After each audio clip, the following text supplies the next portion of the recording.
Welcome, everyone. My name's Phil Dawson. I'm the Associate Director of CRADLE, and I'm just so happy to have you join us for this opening keynote of the CRADLE Symposium on Challenging Cheating. I'd like to begin by acknowledging the Wurundjeri people of the Kulin Nations, who are the traditional owners of the land on which I am located today, and also Sarah is just up the hall. We pay our respects to the local people for allowing us to have our gathering on their land and to their elders past, present and future. I invite you to type your location and acknowledge the traditional owners of the land on which you're located. And I acknowledge that Aboriginal sovereignty has not been ceded. Welcome to the CRADLE Symposium.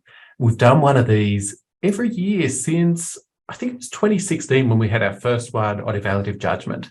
These are closed events where we get together a bunch of amazing experts that we think are probably going to disagree with people on the topic, and we try and advance an idea. There's always some sort of an output. If you go back to the 2016 one, it was the book on evaluative judgment. There's been a book on feedback. There's been a book in progress on inclusive assessment. All sorts of things have been the outputs of these. For this one, we're hoping to have a special issue of a Q1 journal in the area of higher education assessment. I hope that's sufficiently vague. This symposium is all about challenging cheating. We hope to really get that thorny idea of cheating, which has become more prominent in higher ed discourse of late, and really blow it up and see what we can make out of it, see how we might reconceptualize it or help shift it along. And to help us do that, to start us off, we thought, let's get a real leading scholar who really knows the terrain of academic integrity, where it's at, where it's headed. And of course, there's no one better to do that than Associate Professor Sarah Eaton.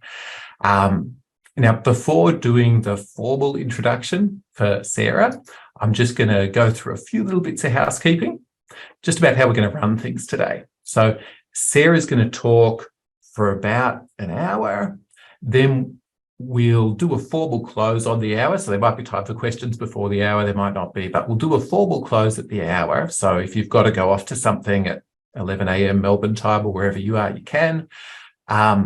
And then we'll keep the webinar going till 11:30 for Q&A. This is a Zoom webinar, so your camera and microphone don't work. So don't worry about if you go to the bathroom holding your phone, watching the webinar. Nobody's going to know about that. We will encourage you to use the chat, but we're not going to be monitoring that for Q&A. For Q&A, there's a Q&A button. You can click it. You can type a question in. You can also upvote questions. So if you don't have a question, but you like one of the questions and want to see it answered, get in there and thumbs up the questions you like. And we'll be recording this webinar and sharing it with a recap. This usually takes us about a week or two to do. Your chat typings and questions might get saved along with that, but your camera and microphone aren't on, so none of that will. All right, that's where we're at. That's the preamble. Now, the really fun stuff. It's my absolute pleasure to introduce Sarah Eaton, who is Associate Professor at the Workland School of Education, University of Calgary in Canada. Sarah, her bio, you've seen that. To me, it's Sarah's positioning as a scholar who kind of has oversight of the whole field, who can really give us an understanding of a field rather than kind of a fairly narrow sub chunk of it that makes it really interesting. She's taking a lot of really amazing leadership roles in the field. She's the lead editor for the International Journal for Educational Integrity. She's leading the second edition of the Handbook of Academic Integrity. And you may be familiar with the first one that was edited by Tracy Brettag. That was really a landmark piece that kind of mapped the terrain of where we were at with academic integrity. And Sarah's taking the reins with that. In addition to all of that, Sarah's just an absolutely lovely, amazing scholar that is just really fun to listen to. So that's sort of my preamble. over to you, Sarah. Thank you so much for joining us.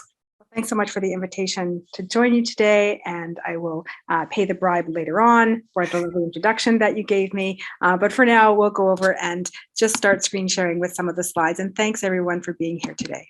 Just going to check and make sure that you can see the slides okay and everything's all right. If you can't see the slides, Phil, turn your camera back on. Otherwise, I will just go ahead with the presentation. Welcome to Academic Integrity as a transdisciplinary field of research, policy, and practice. Don't worry if you don't know what transdisciplinary research is, because by the end of the session today, you will, and you should be able to talk about it with others. As always, with any of my presentations, you have my permission to take screenshots of my slide and share them out on social media. Please feel free to tag me if you do. In addition to the recording, I'll make the entire slide deck available to Phil and his team at CRADLE for further sharing after this session.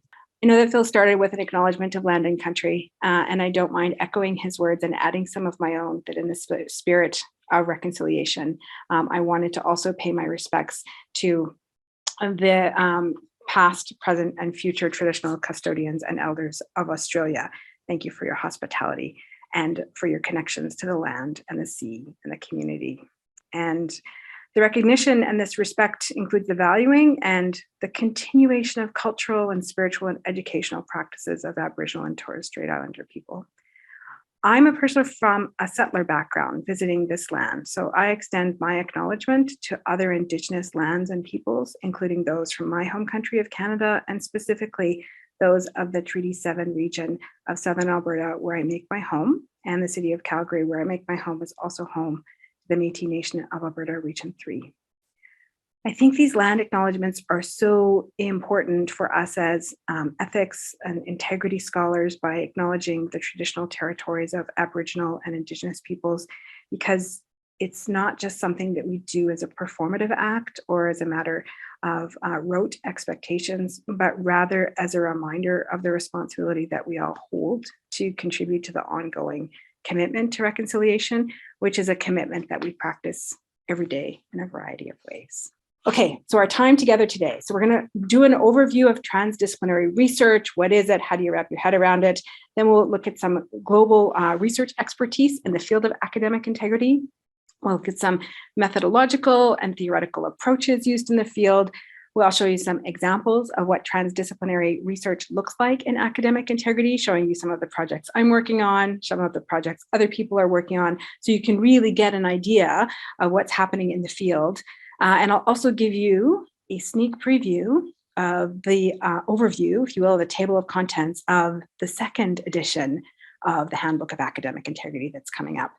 And then we'll look at some of the threats to the academic integrity field of scholarship. What are some of the difficulties that we have to navigate as we look to improve and develop this as an area of scholarship and research. And then I'll close with some calls to action and next steps for all of us and things we might think about going forward.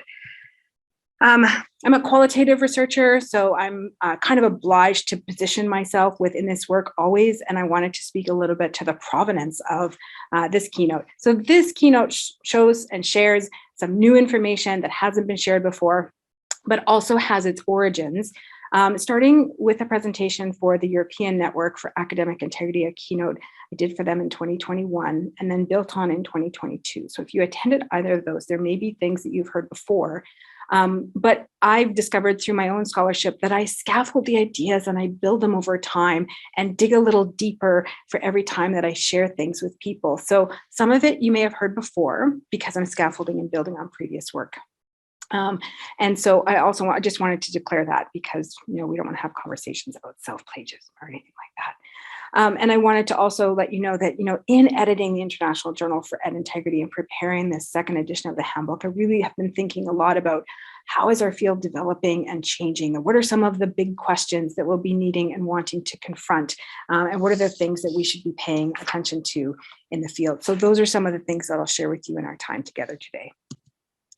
I'm going to start with conceptual framing of academic integrity. And here I'd like to give props to Lee Adam and those that she drew her work from, such as Kaposi and Dell. So Lee, if you haven't read Lee's chapter in the first edition of the Handbook of Academic Integrity, I highly recommend it. I think it's brilliant, and it helped me to shape my own thinking around how to frame academic integrity research and practice. So in the first chapter, Lee talks about morality and teaching and learning and policy. And then I've layered on a fourth one, which is a little bit newer, and it's equity and advocacy. So I'll talk a little bit about these, and I'm going to share sort of my understanding of how the three original lenses, as well as this fourth new one, have developed over time. So in looking at academic integrity as a field of research, we can see that in the earliest part of the 20th century, and prior to that, the moral and social psychologists dominated the field, looking at things like profiles of cheaters, who cheats, attitudes towards cheating, that kind of thing. And that was the dominant discourse in the field up until about the 1960s. And then in the United States in particular, there were shifts on American campuses that I think had an effect, a ripple effect across the world. And that was, you will no doubt recall that in the 60s, there were civil protests on campus around social rights, civil rights, those sorts of things.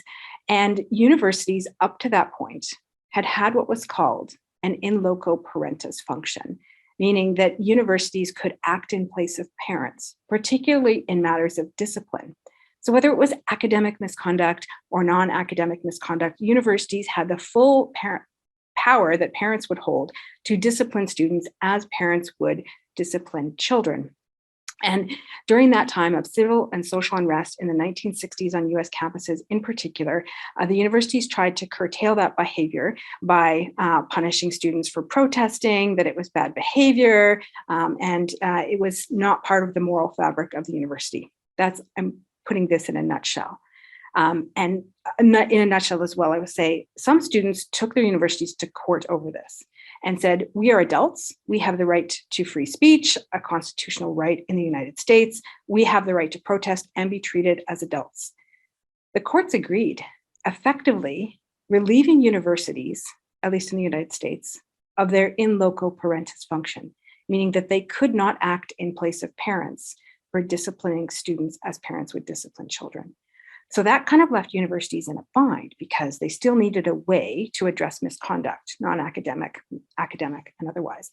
And that gave way to the development of policies. So policies replaced regulations, if you will. It was really around the 1980s that we started to see policy research come out in academic integrity and policy development, for example. And that work continues. There's been some really great research that's been done around policies and continues to be.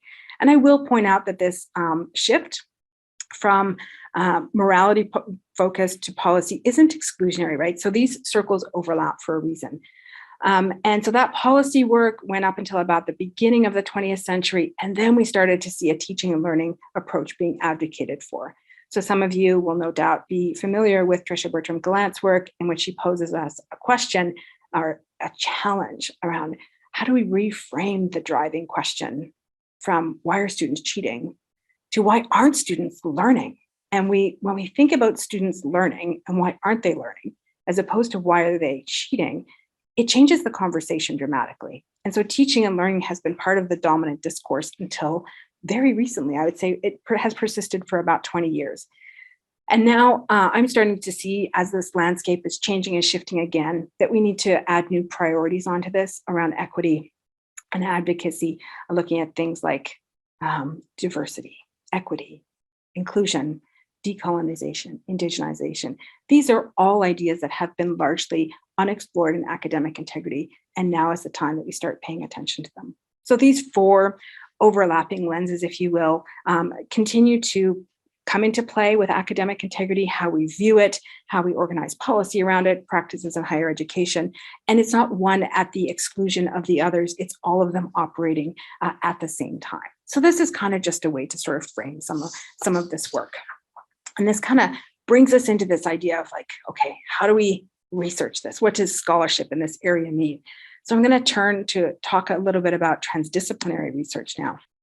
There's a lot of text on the screen. So in case you're listening to this on your phone or your screen is really small, I'm going to read what's on here. So I kind of looked at some of Lawrence's work from 2010, and he describes transdisciplinary research as research that tackles complex problems from diverse and heterogeneous domains, which cannot be solved by any singular group.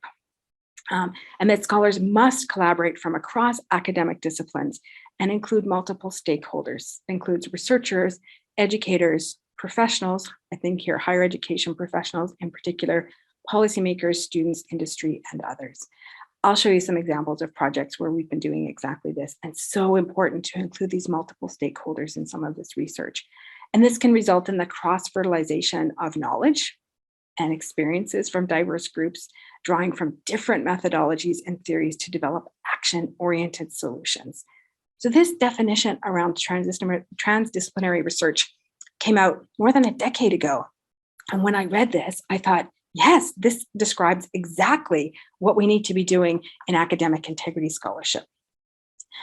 So I wanted to kind of frame this a little bit if you're not entirely familiar with the field of academic integrity as a field of research, and look at some of the global expertise that we have. And I will say that this slide was inspired in part by an article that Tracy Bretag wrote and published in 2019 in the HRSA Journal, where she talked a little bit about the differences between academic integrity research in the United States and in Australia. And she pointed out that large-scale quantitative surveys have largely been dominated by US researchers, right? Particularly Bowers in the 1960s, and later the McCabe survey, the first survey. Some of you may know that the second version of that is under development, but really the United States has dominated this. However, Australia has excelled when it has come to contract cheating research, in part because they've been in a position of receiving significant research funding that facilitated large-scale projects. And I will point out here again that I've offered some examples, and this is not an exhaustive list, so I know that there's many other Australians and others who've done amazing contract research. So I've just named a couple in the notes and sources, but of course there are others who've contributed to this work. And then I was able to kind of dig into this a bit more and say, okay, what about other areas of expertise? Well, our colleagues in continental Europe have largely dominated research around text matching software, both in terms of things like systematic review and testing different text matching software platforms. And we've learned an awful lot from our colleagues, particularly those who are part of the European Network for Academic Integrity. And kind of a new trend that I've been seeing, which I think is really exciting, is the connection between academic integrity and research integrity and ethics as connected fields. And really, there's only been sort of loose linkages between these fields, but as we go along, I think by the end of the session today, you'll see that academic integrity is about a whole lot more than student conduct. And we need to pay attention to expanded definitions around this and how we understand academic integrity broadly and inclusively, and about something much more than student conduct. So that's some examples of global expertise and who's dominated in what regions, and what can we sort of learn from folks in different areas of the world in terms of expertise. But then if we turn to methodologies, we can see all kinds of different methodologies that have been used in academic integrity research here. So experimental and quasi-experimental research, often, again, the domain of folks in social sciences and psychology. And you can see here we've got almost a century of research that can be attributed or can be framed within this experimental and quasi-experimental research design. Again, the quantitative surveys, Americans, but also some of the work done by Tracy Bretag and colleagues here on contract cheating was another strong methodology. And to say, the paradigm wars, if you know that term, are alive and well in academic integrity research, right? So with certain methodologies being preferred. However, we can see lots of really interesting and informative qualitative research with interviews and focus groups being done for contract cheating and other forms of research, also looking at secondary data, policy analysis, for example. And I've got to give a shout out here to Dr. Thomas Lancaster, who does some really innovative work around examining social media sites and contract cheating sites and website data to mine those digital and online places and spaces for information about how to understand the contract cheating industry. And then finally, we have some conceptual and theoretical work here. So scholarly essays, this folks here with humanities backgrounds. We've seen organizational theory being talked about from a business perspective.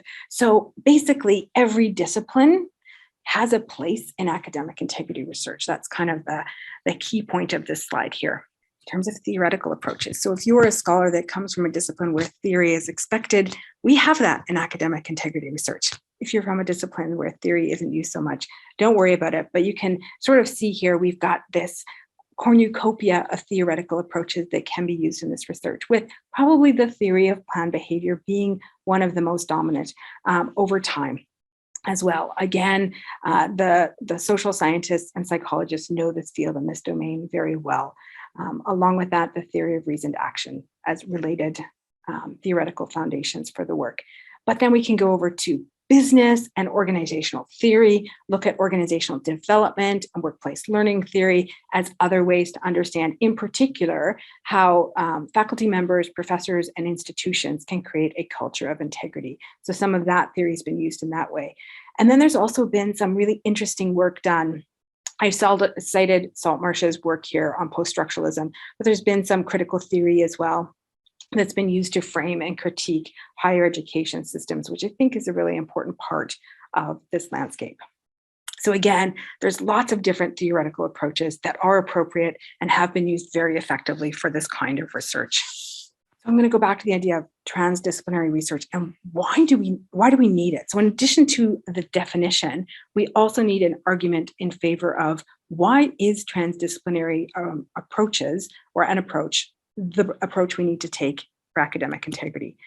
Well, here's a quotation I found. Again, it's almost a decade old, but look at how it can apply to work around academic integrity, research integrity, etc. So it's the long tradition of monodisciplinary academic departmentalization in higher education institutions has crippled the development of human knowledge, way of doing, and even worldview. Ironically, it has hindered understanding of the interconnected and interdependent ecological, human, and natural world. Monodisciplinary academic departmentalization has perpetually and inherently limited the discovery of knowledge and its application to complex real-life problems that demand solutions to assure a sustainable and democratic human society. This is from a scholar who does not work in academic integrity. In fact, I believe her background is engineering. And again, when I read this, it resonated with me so deeply. Like, we need to cross disciplines with this work. We cannot have people working in silos or we will never get the full picture. So enough about some of the theory and background. Well, let's have a look at some examples of transdisciplinary academic integrity research. I'm going to share with you two projects that I've been working on. One is funded, one is not funded. And then I'll share some projects that are being led by others, just to show you sort of what's being done in the broader global landscape around this through a transdisciplinary lens.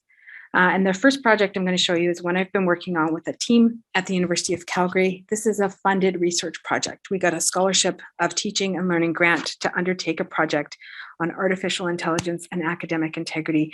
We wanted to look at the ethics of teaching and learning with algorithmic writing technologies. It's a lot of big words, but basically we wanted to know how artificial intelligence, AI, artificial intelligence in this case, the apps, particularly for writing, can be used in ethical ways. Now, we got a small institutional grant, and these institutional grants are meant to develop teaching and learning practice at our own university. So for now, this project is contained at the University of Calgary, but we do hope to leverage it to work with others at other universities. And I will give a shout out here to my colleague at Brock University in Ontario, Dr. Rahul Kumar, who is allowing us to use an instrument that he and his team developed there, and also to adapt it for further use at our university, and we'll then share the instrument back with them. So I wanted to share with you the members of our research team because I think it's relevant from a transdisciplinary perspective. So we put together a team of 4 principal researchers. We've also got some great research assistants working on this project. So there's me from the School of Education. And then I reached out to my colleague, Bob Brennan, who's in mechanical engineering and does things with machine learning and agent-based modeling. And Bob had previously done some academic integrity research with agent-based modeling, so I knew that he had an interest in the field. Then we reached out to somebody from the English department who had familiarity with creative writing, Dr. Jason Weens. And we also included a member of professional staff, Brenda McDermott, from our Student Accessibility Services office. And I can tell you, when this team of researchers got together, we had never worked with each other before. We were not cronies, we were not all pals. In fact, some people on the team didn't know each other before the project started. And we started with pretty different positions and opinions on the use of artificial intelligence. So I'll just give you a brief synopsis. So Bob over in engineering thought that artificial intelligence is really and truly the next best thing. Bring it on. Can't wait to use it. Jason in English was a little more reluctant and was pretty sure that the use of artificial intelligence technologies for student writing was probably misconduct, but was open to discussion. And our colleague Brenda in Student Accessibility Services started by asking questions such as, well, if artificial intelligence writing apps are an assistive technology, wouldn't we be violating students' human rights if we denied them access to it? So you can already start to see the complex questions that we began to delve into as a research team from the very beginning. And one of the things that was really exciting and continues to be really exciting with this project is that we come to the table and we listen to each other. And we're provocative and we ask questions and we disagree respectfully and we make it about the work and addressing this big problem. And we don't expect to have all of the answers or even any of the answers, but we know that this is going to be one of the things that impacts higher education in a very important way going forward. And we wanted to be on the cutting edge of it for a university. We also know that there's, to our knowledge, no existing policies for this around academic misconduct. Our policy doesn't say whether using artificial intelligence writing apps or other apps is a form of misconduct or not. The jury's out. I've seen some journalists that have already given their opinion on this in social media and popular media, but I'm like, they're not scholars and they don't work in this space. So I'm reluctant to make any claims before we've actually conducted our research. But we know that these are important topics that we'll be confronting very soon. And you're probably going to be confronting them on your campuses very soon if you're not already. So the very important thing here was that our team was brought together by this sort of wicked problem about how are we going to use these apps ethically. And we didn't start with the position that they were good or bad. We wanted to understand them and understand how they could be used and how our students are using them. So that's one project that got some funding. And now I'll share with you another project that didn't get funding, but it's been super exciting to work on. And it's a project done with Jamie Carmichael at Carleton University in Ottawa, Canada. And we were, sitting around at a conference. It was the ICAI conference in Portland, the last conference any of us attended before COVID hit and our conference going activities were curtailed. We started talking about fake degrees and wondering, how this kind of played into the landscape of academic integrity. And neither of us knew.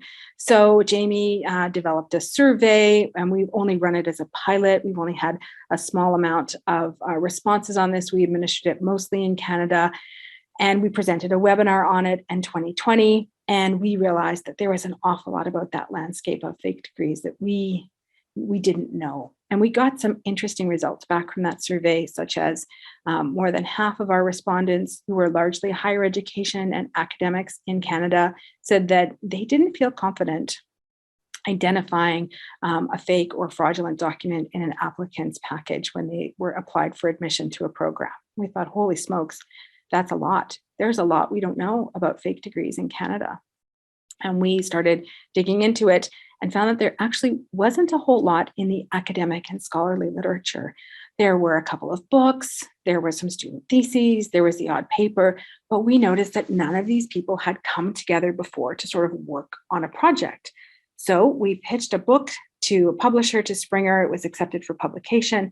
It evolved into an edited volume with contributions from experts and scholars working across multiple countries in North America and Europe mostly.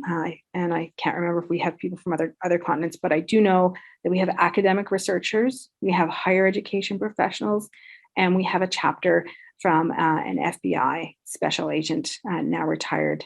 His name is Alan Ezell.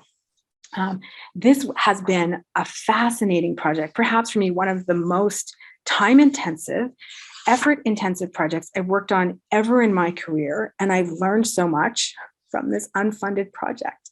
And I can tell you that the opportunity to work with and learn from a retired FBI agent, Mr. Alan Ezell, has been fascinating and eye-opening. Alan retired from the FBI probably more than 20 years ago. He's an octogenarian and continues to be very active in the field. When he was active in the service, he led sting operations against fake degree corporations, cartels in the United States, some of which led to prosecutions, and is still very much about curbing and curtailing these companies and also raising awareness about the fake degree industry that exists. So we learned about things like the differences between fake degrees and fraudulent degrees and fake universities, with fraudulent degrees being ones, for example, that you can order on the internet from the university of your choice. It's basically a counterfeit degree. And fake degrees being from fake universities. And Jamie and I, in our research, found a very interesting thing that surprised us, and that students or individuals who might buy fraudulent or counterfeit degrees from the internet would somehow do so from programs in which they had been enrolled but not completed. So in other words, the students would withdraw or flunk out of the programs for whatever reason, but they still wanted the credential. So they would buy the credential that they were working towards in order to either be able to apply for employment with it or apply to graduate school. So we learned a lot about the motives that people use to buy fake degrees, which is effectively to improve their life, whether it's through better employment or better education.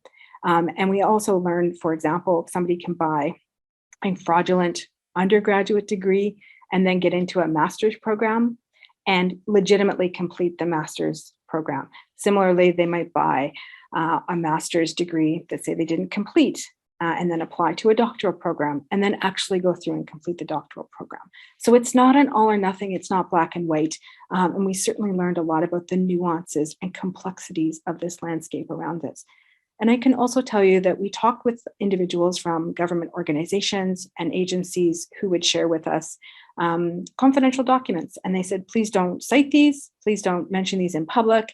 And we don't want to give basically the bad guys a blueprint for how to do this work. After having finished the book, we just submitted it to the publisher like a few days ago. I said to Jamie and our third editor, look, we have to get this into the publisher. It's not due until the end of October. Like, I want to talk about this in this keynote. Let's get the files in. So we did. The book is coming out in 2023. We learned about things like blacklists for fake universities, to some extent largely ineffective.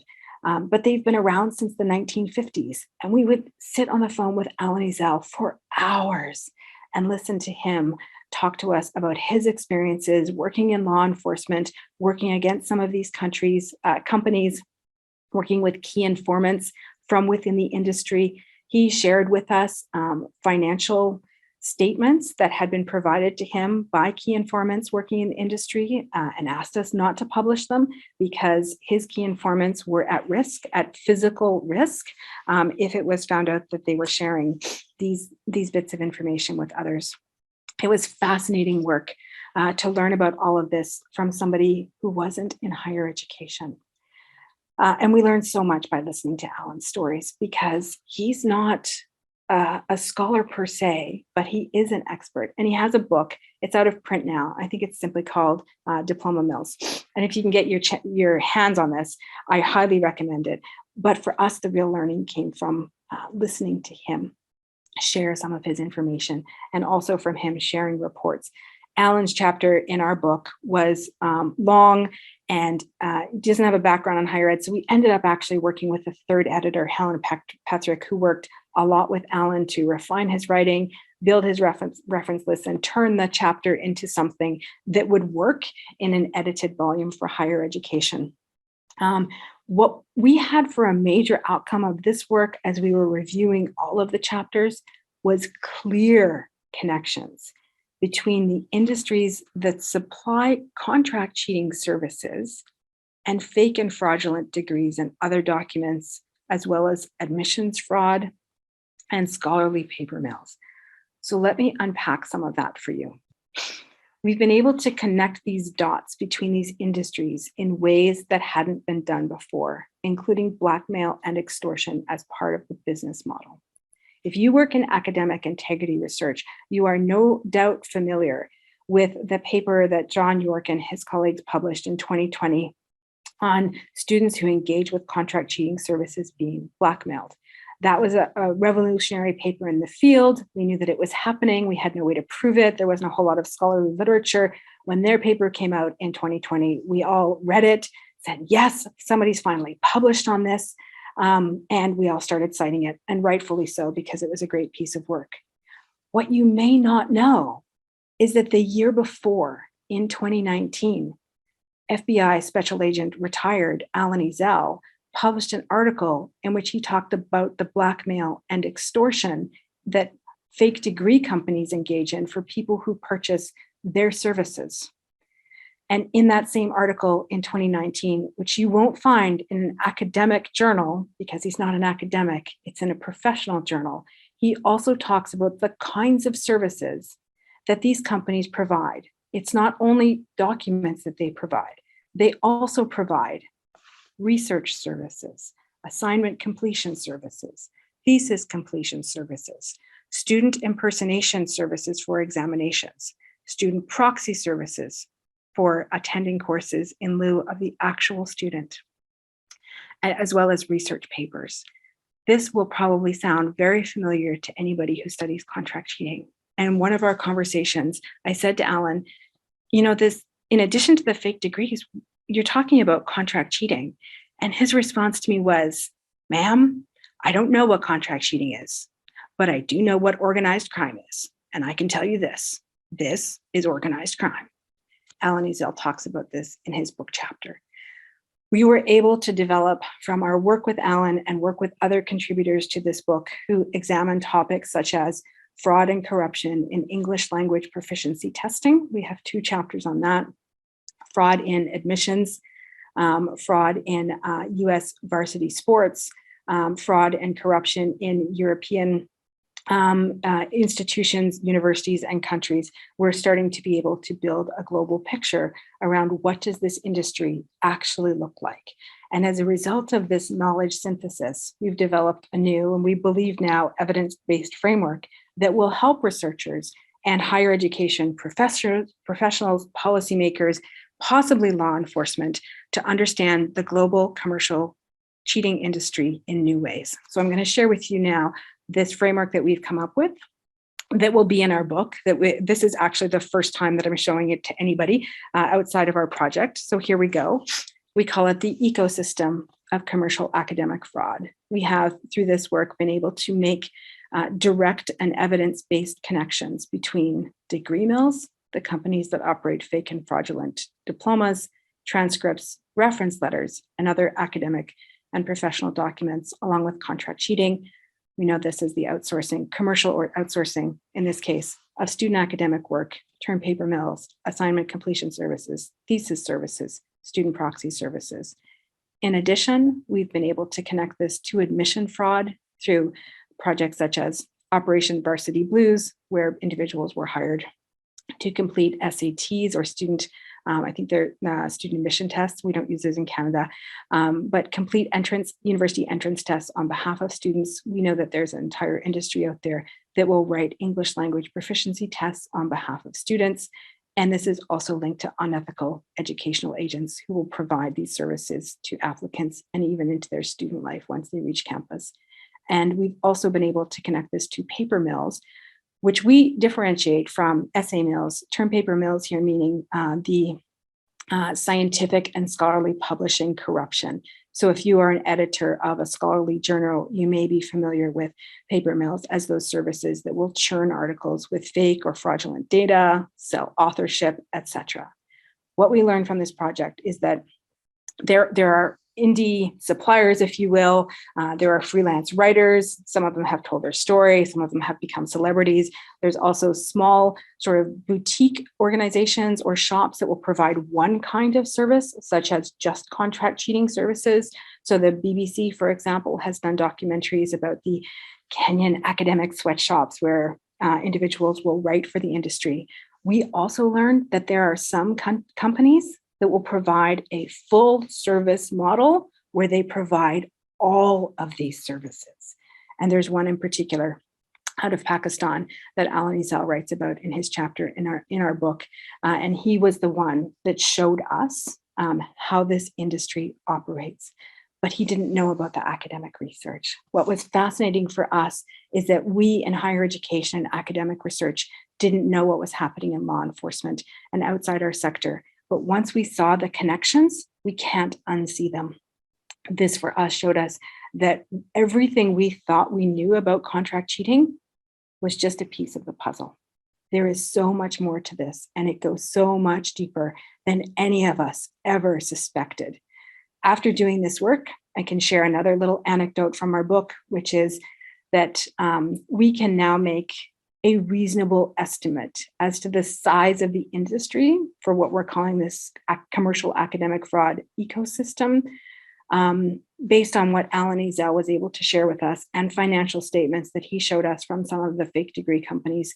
We can reasonably estimate that this industry is at least 21 billion US dollars per year. When I say 21 billion, that's be like Bravo dollars per year. We believe that that's a low estimate. And we're being a little bit conservative with that because we don't have evidence to make stronger claims than that. But we're not talking about millions of dollars or even hundreds of millions of dollars. We are talking about tens of billions of dollars in an industry that operates on a global scale worldwide. So these are two of the projects that I've been looking at in terms of transdisciplinary research. And I can tell you this was an unfunded project, but what we've learned has just opened our eyes so much. So these are like wicked problems in the area of higher education, right? And this you've probably heard this term wicked problems before, and the definition goes back to the 1960s, right? And it goes, it was coined as the class of social system problems which are ill-formulated, where the information's confusing and there's many clients and decision makers with conflicting values, where the ramifications in the whole system are thoroughly confusing. Well, if that doesn't describe academic integrity research, I don't know what does. So I've shared with you a couple of projects that I'm working on, and now I wanted to share a couple of others that are happening in other parts of the world that are also tackling wicked problems related to academic integrity.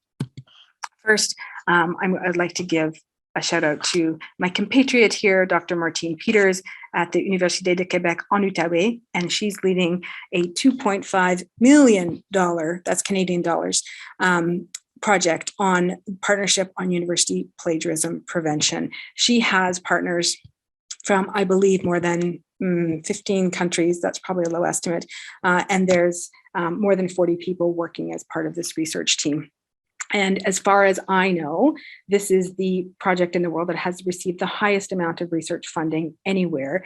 And Martine is doing this by engaging with scholars across the world to look at higher education plagiarism. What does it mean? How do we prevent it? She's largely taking a teaching and learning approach to this and some of the plagiarism prevention, and looking at things like a technique she has called digital scrapbooking, which is effectively a way of teaching students citing and referencing through really exciting, dynamic ways of scrapbooking or documenting how they're learning and what they're learning. So keep your eye on this project. I've put the link to the project there. There's a full website describing it, and there's some very exciting thing happening. Even though you think, oh, we moved past plagiarism in this field. To some extent, no, because students still need to build the skills around citing and referencing. So this is a wonderful project that she has going. In addition, if you don't know about the European Network for Academic Integrity, I mean, you got to find out about what these folks are doing over in Europe. ENI is what they call themselves. They have multiple funded projects from different sources there, and they have facilitated or supported many of the world's current multi-country projects on different aspects of academic integrity. I'm going to share a couple with them here. So facing academic integrity threats, or the FAITH project, is intended largely as an advocacy and activism project to help individuals who've been wrongly accused of academic misconduct. This is a fairly new project. They've received funding and they're launching it now. It's pretty exciting. And in addition, the International Contract Cheating Project also is collecting data on contract cheating in multi-countries to be able to compare and contrast the data, what we know across different universities in different countries. And the Bridge project, one I think is really exciting, that they're talking about bridging integrity in higher education, business, and society. Basically, This is transdisciplinary because it's taking what we know from higher education and making it digestible and easy for people who aren't in higher education to understand, what do we talk about when we're talking about ethics and integrity, and what does it mean? So it's basically a citizen science project. Very cool. What I love about some of the projects that the folks at ENI are doing is the way in which they just assume that, of course, we'll work together across disciplines, and of course, we'll work together across countries. That's why they have ENI, and they're applying for grants and getting grants in the ways that in North America we haven't quite caught on to yet, but we're getting better at it largely. So these are some of the things that are happening on the global landscape. These are some of the topics that scholars in the field are preoccupied with and that they want to work with others on to kind of tackle these big problems. Notice I say tackle these big problems rather than solve them, because when we talk about solving problems, it's a little bit naive in this field, but we do want to have ways to address it, and for university institutions to be able to set policies around it so that we are ensuring the credibility and the worthiness of the credentials that we award. So that's kind of an overview of some key academic integrity projects happening in the world that I think are transdisciplinary and pretty exciting. So before we wrap up, I wanted to share with you a little bit of a sneak preview of the Handbook of Academic Integrity, second edition. It's currently under development. It should be out in late 2023 or early 2024. And one of the things I did when I was looking at sort of the architecture of this book and how I wanted to structure it was I looked at the first edition and what were the pieces I thought we needed to push the conversation and push the envelope in new and important and exciting directions.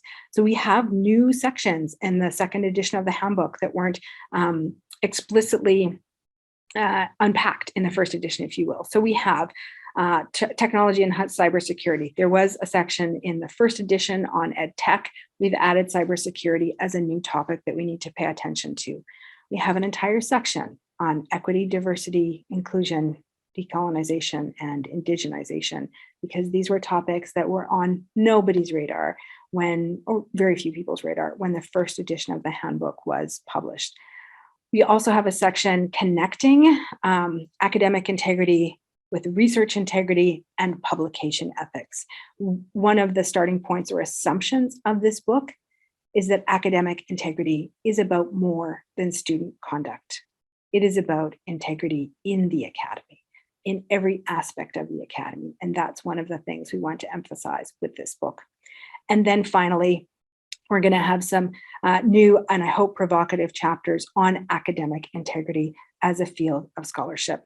So in 2014, McFarlane and Zhang did a literature review in which they talked about academic integrity as being a less mature field of inquiry compared with other fields such as assessment. And they were right. That was 2014, and I think we're still there, but we are at the place where the field is actually developing into a field. And so we're going to have some chapters on that talk about theory and methodology, which, I mean, as a scholar, I think that's pretty exciting. So here's an overview of what you can expect in the 10 sections in the handbook coming out. So we've got the global perspectives on academic integrity. This was largely in the first edition, so I've taken that on. We're looking at academic integrity through ethical teaching and assessment. Brenda Stays from the University of Manitoba will be leading that. She works at a teaching and learning center. Joseph F. Brown works at an academic integrity center connecting with students. So he's going to be having chapters on student breaches of academic integrity, plagiarism, exam cheating, and more. We still need that student perspective. Guy Curtis is leading the section on contract cheating and the commodification of academic misconduct. Irene Glendinning over in the UK will be looking at academic integrity policy and quality assurance and the roles that they play in this field. Cecilia Parther from St. John's University in New York will be leading the section on equity, diversity, and inclusion, as well as decolonization and indigenization in academic integrity. And Loretta from Lithuania will be looking at ethics and integrity in research, scholarly publishing, and ed leadership. Again, a new section connecting these different fields. Zenith Reza Khan will be looking at the role of technology and cybersecurity in academic integrity. And then I've got integrity as a field of scholarship, and Wendy Sutherland Smith will be rounding out the book by looking at academic integrity leadership at national and international levels and the way that organizations and networks can play a role in some of that. So this is the lineup that we have for the second edition of the handbook coming up.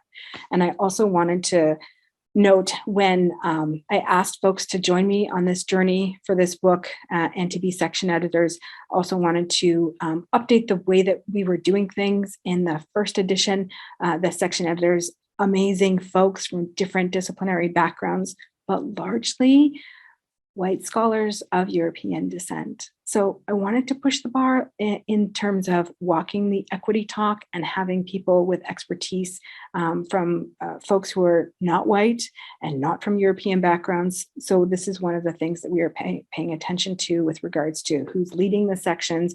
And I've also encouraged all of the section editors to consider including the voices of scholars from places outside of Australasia, North America, and the UK and other English-speaking countries, because there's an awful lot we can learn from scholars in places that have been historically underrepresented in this work. So that's a little bit of what you can expect to see in the second edition coming up. And just kind of close here with a few thoughts to round things out. I mean, I hope by now that you agree with me that academic integrity is about more than student cheating. And we really have some rapidly evolving wicked problems that none of us can solve alone. And we can't even solve alone if we're only working in higher education. We really need to look at this from creative perspectives, and transdisciplinary approaches, I'm convinced, are the way to go with this work, and that diverse perspectives can strengthen our academic integrity research team. So that includes researchers, professional staff, industry, government, and others. We can learn so much from folks who may not have a research designation for their professional career, but who hold deep expertise. Some key messages to kind of wrap us up here. So there's lots of different ways to do academic integrity research right. If you're a quant researcher, a qual researcher, a historian, a humanist, all of these approaches are valid approaches in academic integrity research, and we need all of you. In some fields, theoretical foundations are expected as part of this work, and in other fields not. So developing some of that tolerance is important if we want to move this field forward. And of course, now, as you've seen from our book on fake degrees, the expertise extends beyond academia, and connecting with those individuals with deep expertise will be super valuable.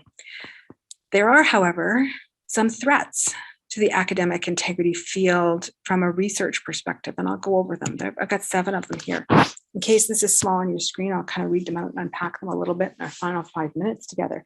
But, you know, the failure to acknowledge complexities and nuances, and that we know that wicked problems are wicked because they're complex and messy and ill-defined, and there's no easy answers, right? So trying to say, well, if we do this, then we will reduce student cheating. That point of view is narrow, myopic, and a little naive, because these are really complex, wicked problems. So just to be able to acknowledge that, and this tendency to want to find if-then ways of solving problems. If we implement this, then we reduce student cheating. It just doesn't work. There's too many complicating factors in this work. I see another threat is an imposition of one's own disciplinary norms on research from different disciplines. I see this from my perspective of a journal editor. So I sometimes see peer reviewers who want to reject a manuscript, for example, on the premise that it's not written in third person, and therefore it's low quality scholarship. I kind of reject that notion, because I'm like, well, that may be the norm in your discipline where research is written up in third person. It's certainly not the norm in all disciplines. So to develop this kind of intellectual tolerance for different ways of doing things. And that acknowledging that our methodological and theoretical biases can really lead to unjust dismissal of approaches from outside one's own field. I see this as a barrier to the development of the field, right? And to be transdisciplinary, we sort of have to accept that there's different ways of doing things right. And also to acknowledge the expectations from other countries. So again, I see this as a journal editor when I receive papers from individuals in countries where they've collected data And there's no research ethics board approval.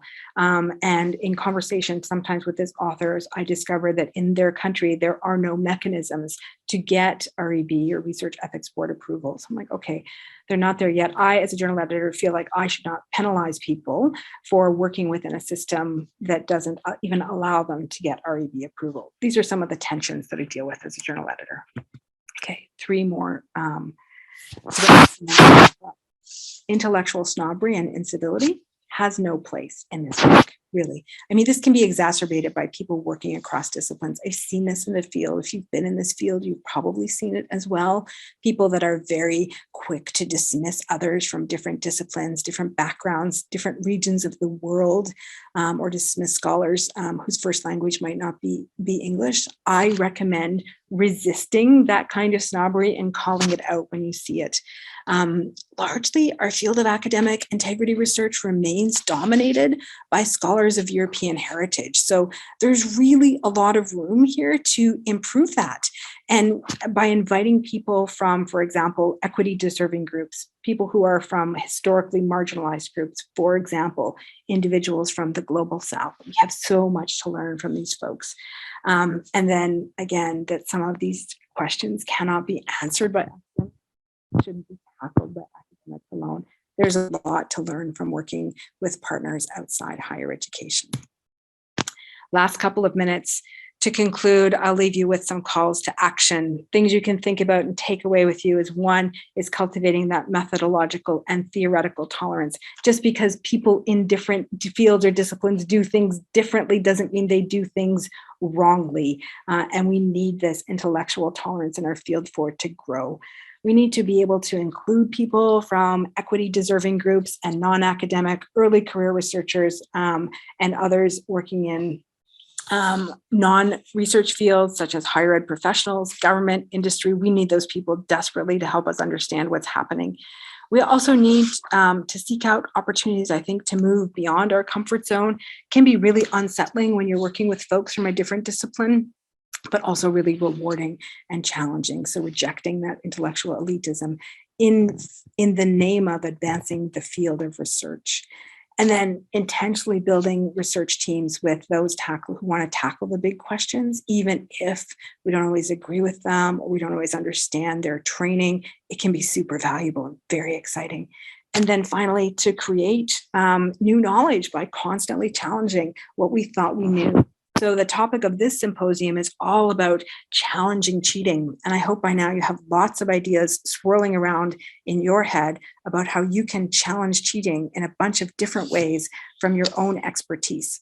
So I will close there because I see we have a lot going on in the chat and the Q&A. Thanks for being here with me today. And I continue to encourage you to think about how can you challenge cheating. Phil, over to you. Oh, wow. Thank you so much, Sarah. Huge, virtual round of applause and all that. Look, I'm going to do the formal close here because we're at 11. Thank you, Sarah. It's been absolutely amazing. We will continue to talk for another half hour, but if anyone's got to go off to another meeting or whatever else, please feel free to make the graceful exit. There's no sort of door that will make noises on your way out or anything like that. So thanks so much. We'll jump over onto sort of a bit of a chat, a bit of Q&A. I've taken tons of notes here that are really just things I'm going to refer back to for a while, I think. A particular highlight for me was when you said it was narrow, myopic, and a little naive in our ways of thinking. We've got a simple solution to what is a wicked, complex problem. And I love that little bit of phrasing. Another thing that really stood out to me was that we've all got a role to play and that we need to be quite inclusive in terms of method and discipline, but also that the types of people that we bring into this, and that it's been a little bit of a closed shop in some ways in terms of who's had a voice in the academic integrity conversation.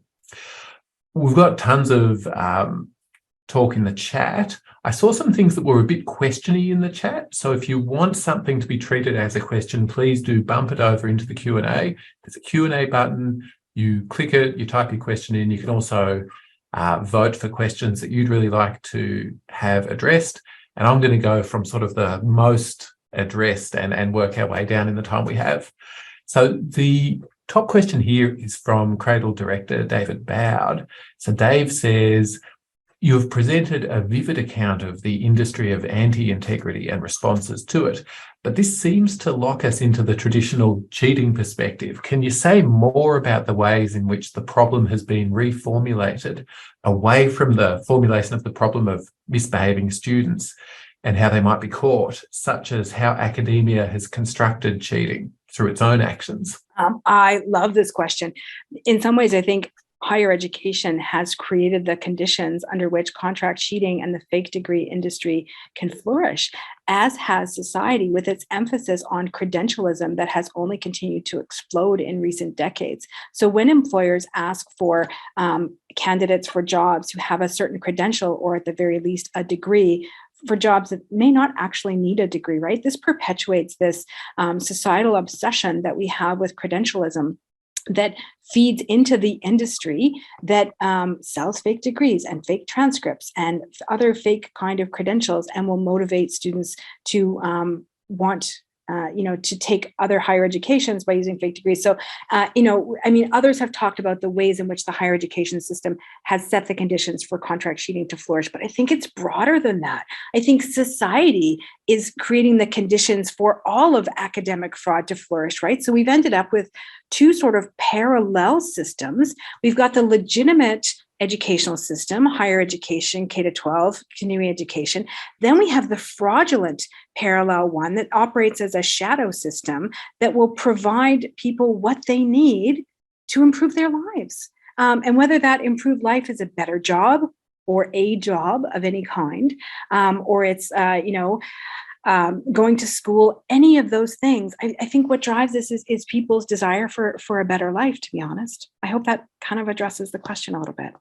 Yeah. So, to me, a thing that stood out was this idea of students buying a qualification to enable them to enroll in another qualification, which they presumably some of them go on to legitimately complete. And that sort of makes me question why we demand that initial qualification in the first place. And to be honest, we don't have a lot of data around this, right? So we've got just like little inklings of this that we really need some more research on. And I know that there's folks working in the field anecdotally that will say, well, they have evidence to show that if there's admissions fraud, then those same individuals that would cheat on their admissions application would then engage in contract cheating later on. Based on what we know, I believe that. And I think we should all believe that and pay attention to it, because there's a lot more digging around and evidence that we need to gather. In terms of somebody buying a qualification to apply for an academic program, could be that, yes, they do want to complete the second qualification, whether or not they're able to, or will then turn to contract cheating as a means to complete that. We don't have a lot of hard evidence around it, which is, it's perplexing and perturbing, but it also creates lots of interesting possibilities for research. And I think in doing this, there's a lot more we can do to connect with our registrarial offices, our admissions offices, and bodies on our campuses that we wouldn't normally include in some of this research. Their voices are super important in all of this. Our next question is from Lorene Hurley.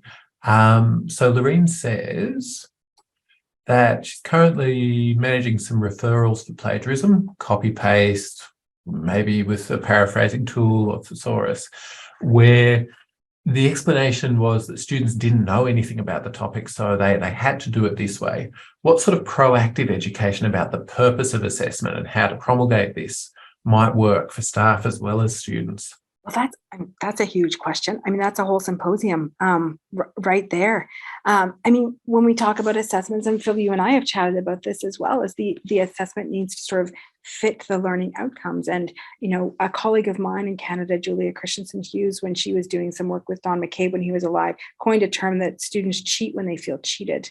So if we're cheating students in the sense that we're not providing them with assessments that they think are valuable or useful, they look at it and say, well, this is dumb. Why would I do this? I'll do something else if it's not helping their learning. So understanding, critiquing, questioning the ways in which assessment can actually demonstrate student learning and ensure that what students are learning is relevant and useful to them, I think is part of the bigger, broader conversation. Hey, you use the word cheat a lot, and I understand some within academic integrity they feel icky about that word. Could you explain like why you're okay to use it? Oh, I mean, part of it, I'm sure is cultural and institutional. We have cheating within our institutional policy as a form of academic misconduct, right? So that would be, I mean, can be used as a broad umbrella term. And, you know, I think when I do this work, I like to disassociate the moral from the behavioral. And there's an American woman by the name of Deborah Rohde who has a really great book just called Cheating. That's the title of the book. And she talks about all kinds of cheating in life, from financial fraud to relationship cheating to academic cheating, and really, you know, talks about the ways in which we all sort of can tell a little white lie from time to time. And she sort of presents this bell curve of cheating behaviors. And at one end, you would have people that never cheat, very small percentage of the population. At the other end, we have sort of the pathological cheaters, and beyond hope. But then there's this bell curve of normal where the rest of us fit. And I'll often tell people, look, when I do this work, I don't wear halo. I mean, I remember cheating in school in grade 3, which for us is like, I mean, 7, 8 years old, but I still remember it. I copied from an encyclopedia because we had those back, you know, when I was a kid in school 1,000 years ago. And I remember the assignment. It was to do with social studies. I really didn't think I could say it any better. So I just recopied it by hand of what was in the encyclopedia. I still remember it. So I engaged in cheating behavior. Does it make me a cheater? Like I don't see cheating behaviors and cheating actions as an identity, unless someone's engaging in sort of this pathological serial cheating behavior. But those individuals are a real small percentage of the population in general, and certainly a small percentage of our student population. So I don't ascribe moral attributes or identity attributes to the action of telling a little white lie or doing something. You know, if I'm driving and I blow through a stop sign, have I broken the law? Yes, I have, I think. But does it make me a criminal? I mean, that's another conversation. But yes, so yeah, I do use some of that discourse, but I think when I use it, it's devoid for me of moral judgment. Yeah. No, thank you for that, because I've been called out on using that word as well, and it's interesting to hear people justify why they do or don't use it. Next question is from Rowena Harper. So Rowena says, this might be a related question to David's. Why do scholars and practitioners in the area insist that the problem is increasing? I haven't seen any rigorous data to suggest it is. Please let me know if I've missed something. Bowers in the 60s found that 14% of students had submitted someone else's work. Is our insistence that it's increasing more about validating the current focus on it as a problem? What's it about in your view? I love this question. Thank you for this question. And when I say it's increasing, I mean, I will look to things like our institutional reports. So I should clarify that when I say increasing, I can also talk about increasing in reporting, maybe not increasing in incidents, right? So we've seen through our own institutional reporting in Canada and media reports for elsewhere that there were incidences in reports of student cheating during the pandemic. And at our university, one of our institutional reports showed that it increased by, you know, certain types of academic misconduct increased by 300%. We know that when we talk about these increases, we're talking about increases in reporting, not necessarily in incidents. So I should clarify that that's the position. In terms of looking at things like the fake degree industry and looking at the numbers of fake and fraudulent documents that are sold in terms of those numbers, the evidence that we can gather suggests that there is an increasing market for fraudulent credentials or fake credentials, again, sort of probably based on societal demand for increased qualifications for those kinds of things. The data are a little hazy on this. So in terms of increasing in cheating, do I think that the general student population is becoming progressively more dishonest? Absolutely not. There's no foundation for that. And I agree with you entirely on that. Are institutions getting better at setting up systems and mechanisms that allow people to report misconduct when they see it? I like to think so. Yes. So I guess I'll kind of leave it there. I hope the clarification helps. And thanks for the question. Yeah, I think it's a really good one. And, you know, I think that as we as a sector invest more in the investigation side of things, and when cases of suspected cheating are put forward. Say the work that Kath Ellis is leading with TEXA around developing training for people who do those sorts of jobs. As we develop a capability with that, we're going to prove more cases of cheating.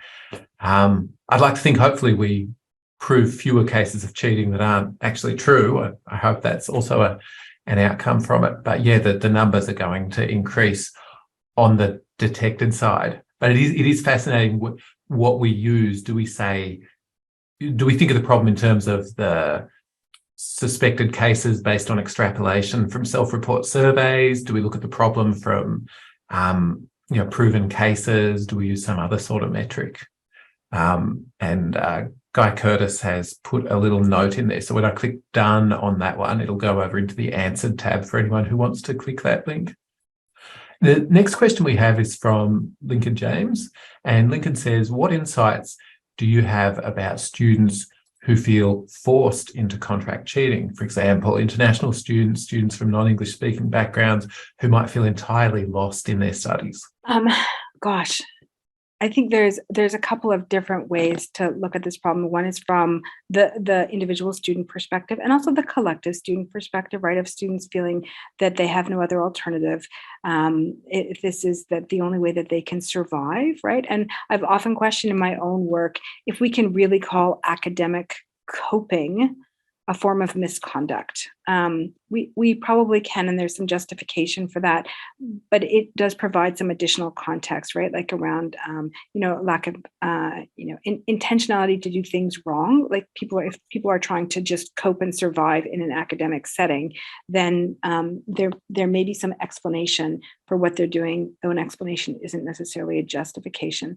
But I think there's another side to this, which is the role that the universities play in the higher education sector, and that I think it's probably the same in Australia as it is in Canada and some other countries, is we are very willing to take international student tuition at double or triple the rate of domestic student tuition and invite 25 to 30% of international students to our campus, and then fail to provide them with the adequate supports that they need for English language training, academic literacy skills, academic support, academic success. And we expect them to know the rules of the game when they arrive and be able to perform at the same level as domestic students. And this is a fallacy. This isn't anything new. I think that there is a role that universities play, though, in setting these students up for failure, and the students then are just trying not to fail. Yeah. No, I think this speaks a little bit to where we locate the problem of cheating, and we've very much located the problem traditionally within the individual student. Alfie Kohn, a long time ago, talks about how that's a fundamental attribution error, to attribute to individual agency what is potentially more of a systems failure. Interested if you have sort of thoughts on the location of the problem.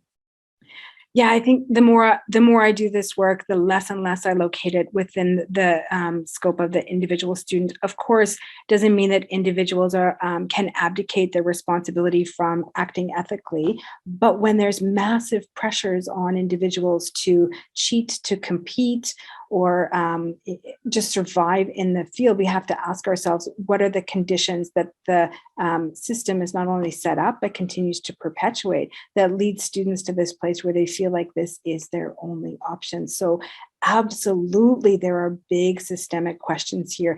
And these are the questions I think that higher education administrators and executives are sometimes reluctant to grapple with, because it means taking a hard look at the system that they are part of and their own institutions, and like, okay, this is a big problem that we can't tackle alone. So it can be almost like a cop-out to say it's all of the students' individual responsibility. Of course, students are responsible for their behaviors, right? Especially when students fought for the right to be treated like adults. We'll treat you like adults. You need to be responsible for your choices. However, it doesn't absolve the higher education institution or system for being responsible for its choices as well. Thank you. We've got another question here. So this one's from Amy Milker. who says your message about tolerance and inclusivity in this conversation is really important. Can you speak for a bit about other high-profile venues and well-regarded for disseminating these ideas apart from peer-reviewed academic journals? Okay, I'm just trying to unpack the question a little bit. Phil, did you have any more insights on the question? So I think this is about sort of how else can we spread the message in sort of high-profile, well-regarded places that aren't academic journals. So maybe it's about how do we spread the message outside of the traditional ways. Oh, sorry, Amy's followed up in the chat. How can non-academics participate in this conversation? Okay, that's very helpful. And again, I think this is also the responsibility of folks working in higher education, right? To invite folks to the table that normally haven't had a seat at the table. So we found, working with Alan Ezell almost by accident, right? I read his book on degree mills and kind of reached out to him and said, we're doing this book, would you like to be part of it?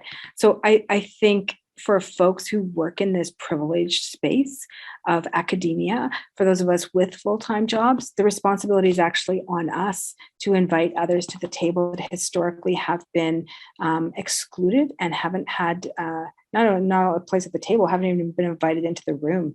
So I think that responsibility falls to us as higher education academics and researchers, but not only for folks who are in non-academic roles, but also folks from equity deserving groups, right? So in some of my work now, I talk about citation politics and the conscientious pursuit of articles, knowledge from individuals from non-white, non-European backgrounds. And I make a point to cite and read and continue to promote the work of those people who have been historically excluded from the privileged white circles of academia. So I think we have a lot of work to do.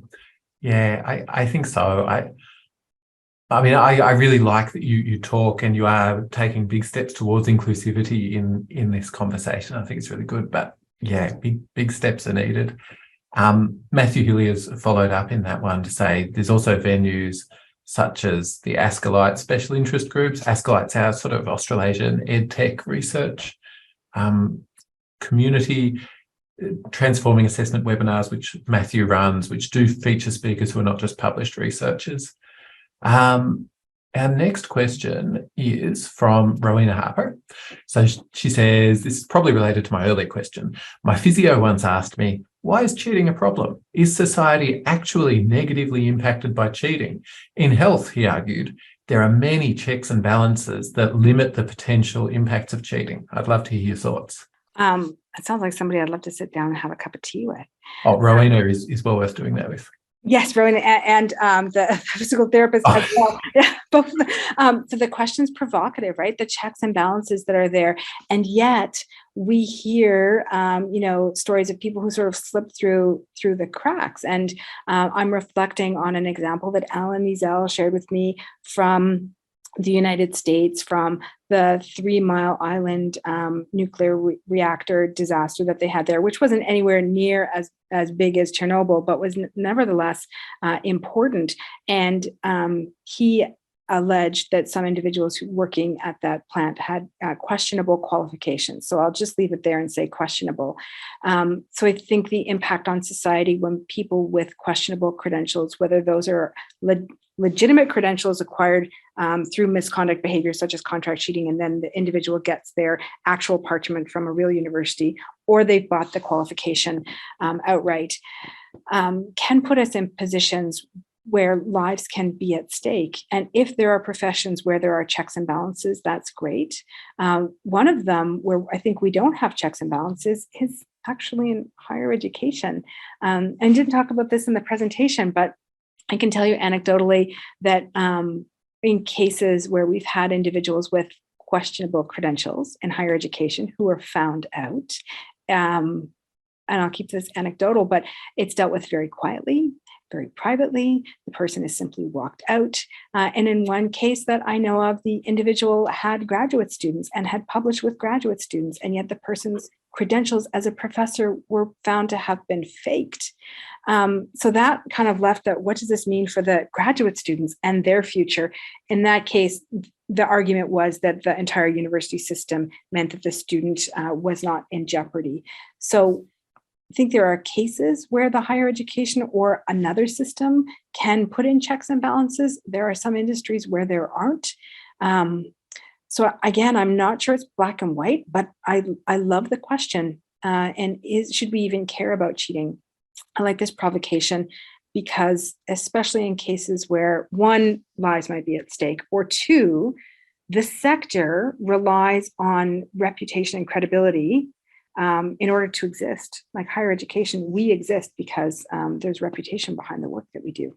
It's a fascinating one. And to me, it also speaks a little bit to sort of the unit of analysis that we choose. We're often so obsessed with cheating on an individual active assessment. Did students cheat in this particular assessment task? That to me, the big important question is, over the course of this student's program of study, do we have enough evidence that we can be confident in awarding them a degree? And that's the big question, and that's not a moral question in the same way that cheating's framed. That's just a really pragmatic one. Speaks to the sort of checks and balances. If we have those across a program of study, ideally we can confidently award a student a degree. Oh, it's a challenge. I reckon we've got time for one last question, and this one's going to go to CRADLE's Rebecca Audrey, who says, is part of the problem of less research in non-white or non-Westernised places due to student or staff reluctance of talking about it because of fear of reprisals or some other action? Oh, this is a great question. I'm not sure that we necessarily have evidence to point to that, but certainly, yes. I mean, just even conversing with other scholars anecdotally, and I'll give you an example. A couple of years ago, we had some visiting scholars at the University of Calgary from Iran. We ended up publishing a paper from the work that they did, but talking with them about the system in which they were working and their understanding of plagiarism and contract cheating. And they had very strong opinions about the morality of it and the influence of faith on academic cheating. And it was fascinating for me to listen to as a non-Western scholar, or as a Western scholar.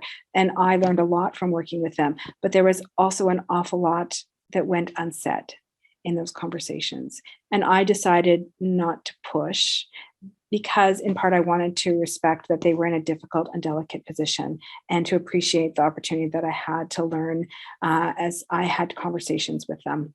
And I learned so much from what was said and from what wasn't said. So the answer to your question is yes, but in terms of scale, prevalence, we don't know. But I think that this is a delicate part of this field, as well as respecting that some scholars may not be safe to say the things that need to be said or to research the things that we have the freedom to research in countries like Australia and Canada. Thank you so much. It's a joy to have this chat with you, and a joy to have this freedom to be able to have this conversation about one of the most challenging parts of academia. We have the joy of having you with us for the rest of the closed part of the symposium, so I'm sure we're going to do more chats with you. If people want to find you, could you just tell them, Twitter handle, web, etc.? Yeah, you bet. So on Twitter, it's at Dr. Sarah Eaton, Dr. Sarah Eaton. I'm on LinkedIn. You can reach me through my University of Calgary email address. It's seaton@ucalgary.ca. I'm on all the social media platforms and happy to connect with folks after the chat and continue the conversation. Fantastic. Thank you so much for being so generous with your time here with us and coming all the way to Australia to be with us for the symposium. I'm going to give a short plug in the last couple of minutes to our next open event that's part of the symposium. So this is for our public panel event. It's going to feature Professor Bruce McFarlane, Professor Jenny Patterson, Dr. Vicky Nagy, and myself. And we're going to talk about what we've learned so far through the closed parts of the symposium. So we'll be most of the way through the symposium, and we'll be able to share with you where we've come to about challenging cheating. Really hope to see many of you there. You'll find out about it the same ways you found out about this one. You've probably got links to it already. So thank you again to Sarah, and thank you to everyone for coming along. Bye.